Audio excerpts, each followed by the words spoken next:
Go to your local pharmacist and you expect your prescription will be filled by that drugstore. But independent pharmacists are telling the I-Team your prescription could end up in the hands of a pharmacy benefit manager known as a PBM, who may then try to push you into a mail-order drug program at times without your permission. They're benefiting from confused patients. Take the case of one patient who attempted to fill a prescription at the Sav-Mor pharmacy in Nokomis.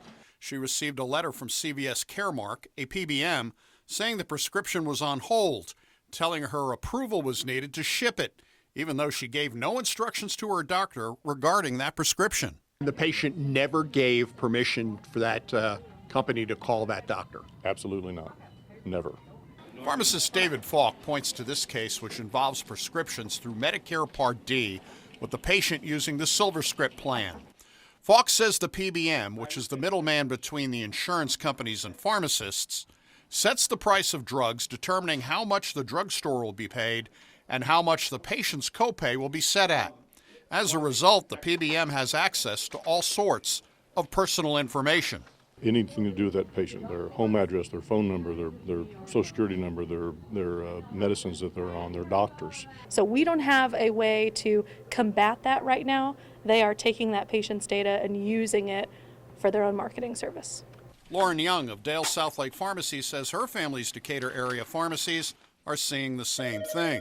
We're seeing doctors' offices get refill requests that are coming from the actual PBMs, and they're trying to get the patient to transfer to mail order pharmacies, even though the patient hasn't requested the change to mail order. In the case of David Falk's customer, the letter came to a senior citizen on Medicare Part D. The PBM in this instance picks that information up and then uses that information to send a letter to the patient to steer them to their own pharmacy. David and Lauren say consumers can say no and keep their prescriptions at their local pharmacy. It's just a very misleading letter, and fortunately this patient reached out to us. So when we contact the patient to ask them where they had it filled, since they called in to request a refill, they'll say, I didn't request it at a mail order pharmacy. Talk to their pharmacist, and in most cases they're going to find out that they can continue to get their prescriptions filled at their local pharmacy of choice. Caremark tells WAND News the prescriptions were sent to their mail service pharmacy by the patient's health care provider. Caremark then sent a letter to the patient after being unable to contact that patient by phone to confirm she wanted the prescriptions processed. The patient then had the order canceled. Your prescription drugs in the hands of your local pharmacist or an out-of-town mail-order pharmacy. For the I-Team in Nokomis.